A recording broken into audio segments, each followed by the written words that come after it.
Saya heran, Badan Kesehatan Dunia sudah menetapkan COVID-19 ini pandemi global. Penyebarannya sangat cepat, dari manusia ke manusia.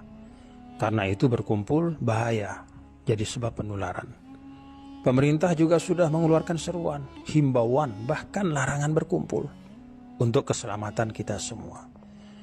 Para ulama dari lembaga-lembaga fatwa di seluruh dunia Islam, Arab Saudi, Mesir, Jordan, Malaysia, Maroko, Yaman, Emirat, Tunisia, Jazair, bahkan kita juga, Majelis Ulama Indonesia, sudah mengeluarkan fatwa.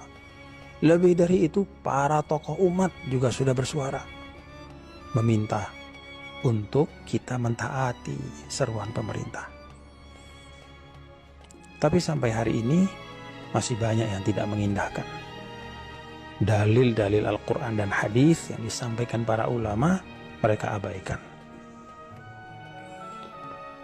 Kita ini tidak boleh takut corona, takut itu kepada Allah. Urusan hidup mati itu takdir Allah. Pak, yang memerintahkan kita untuk menghindarkan mudarat itu Allah dan Rasulullah. Dalam Al-Baqarah 195, wala tulqu bi aidikum ila tahlukah, jangan menjatuhkan dirimu ke dalam kebinasaan. Dalam An-Nisa 71, ya ayyuhalladzina amanu khudhu hidrakum, wahai orang beriman, bersiaplah kalian. Jadi kalau bertempur itu ambil senjata, pakai pelindung.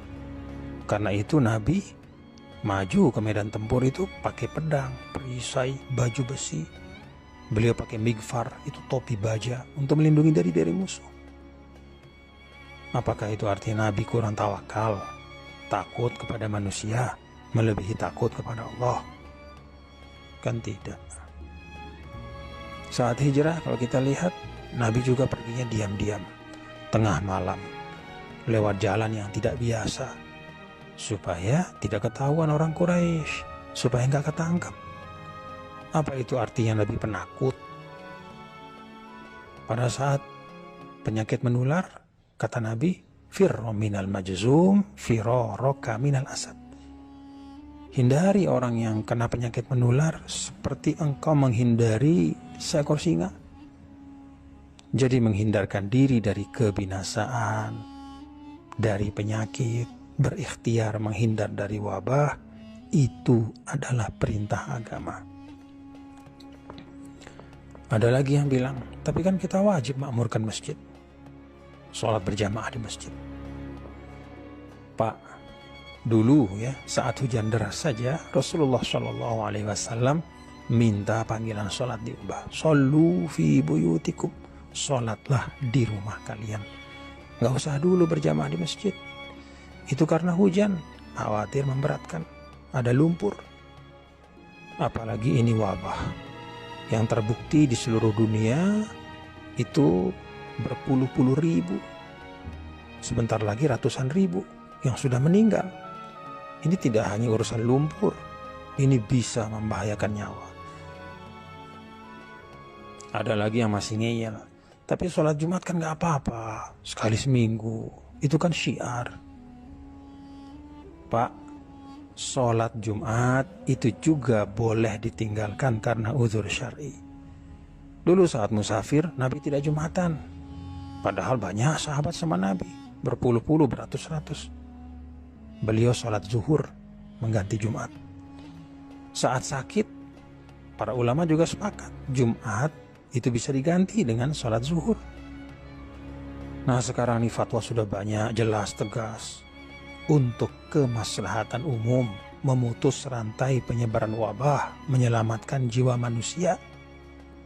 Apalagi penyakit ini kan ada yang disebut asimptomatik, nggak kelihatan gejalanya, padahal dia sudah bawa virus. Karena itu, mari kita ikuti fatwa para ulama kita, ikuti seruan pemerintah, dengar pendapat dari para ilmuwan. Saya malah bayangkan ya, ini orang-orang yang berkeras tetap Jumatan. Kalau mereka hidup sama Rasul dulu, mungkin Rasul SAW sendiri mereka lawan. Pada waktu musafir misalnya, ikut musafir sama Nabi, Nabi tidak sholat Jumat, mungkin mereka demo, protes sama Nabi. Kalau mereka dulu hijrah sama Nabi, mungkin mereka protes, kok Rasul pergi tengah malam, kok takut sama manusia. Pada saat diminta untuk sholat berjamaah di rumah, mungkin mereka demo juga sama Nabi. Ya Rasulullah, ini kok disuruh sholat di rumah? Kan rumah Allah itu masjid. La haula wala quwata illa billah. Nah, inilah beragama yang disebut dengan at-tadayyun bil hawa wa laysa bil ilmi. Beragamanya itu dengan hawa nafsu, egoisme, bukan dengan ilmu. Perasaannya, anggapannya, itu yang dijadikan pedoman, bukan tuntunan Allah dan Rasulnya, bukan arahan para ulama yang merupakan warasatul anbiya, penerus para nabi dan rasul. Saya jadi ingat ayat 103, 104 surah Al-Kahf.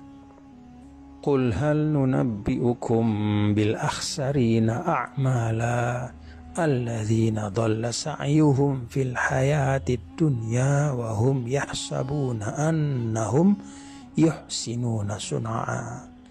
Katakanlah wahai Muhammad, apakah perlu kami beritahu orang-orang yang paling merugi?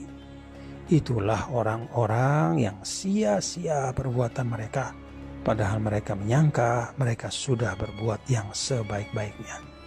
Kata Imam Tabari, mereka adalah kullu amilin amalan yahsabuhu fihi musiban wa annahu lillahi bifi'lihi dzalika muti'un murdi wa huwa bifi'lihi dzalika lillahi muskhit wa an tariqi ahli al-iman bihi jair.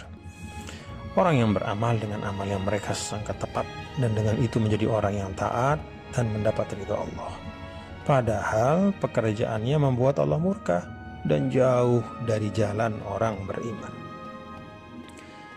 Mari kita taati fatwa para ulama kita, ikuti seruan pemerintah, simak kata para ilmuwan sebagai ikhtiar.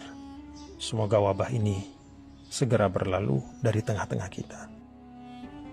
Pengurus Pusat Muhammadiyah, Majelis Ulama Indonesia, para ulama terkemuka di Indonesia, dan juga termasuk ulama masyhur Syekh Al-Azhar di Mesir telah mengeluarkan fatwa bahwa sekarang ini kita tidak usah sholat jamaah di masjid dulu, tidak usah Jumatan dulu, tidak usah bikin pengajian dulu, tidak ada tablik akbar, tidak ada istighosah, tidak ada haul yang besar yang memungkinkan virus ini tertular dalam kerumunan yang besar. Ini merupakan situasi yang darurat, jadi kita tidak boleh pakai aturan normal, kita harus punya sense of crisis. Jangan beragama secara letterlek, jangan ngeyel, jangan egois.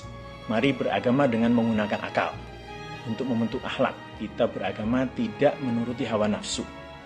Mari mengikuti anjuran Rasulullah SAW bahwa manusia yang terbaik adalah manusia yang bermanfaat bagi sesamanya. Khairun nas anfa'uhum linnas. Dalam situasi seperti ini, mari kita berusaha menjadi orang yang bermanfaat bagi orang lain dengan cara menjaga diri supaya kita tidak menjadi sebab dari menularnya virus ini. Minimal kita tidak membuka peluang untuk menularnya virus itu. Jangan mengikuti anjuran-anjuran yang tidak tepat bahwa kita tidak perlu takut pada corona karena kita takut kepada Allah. Mati itu takdir, betul.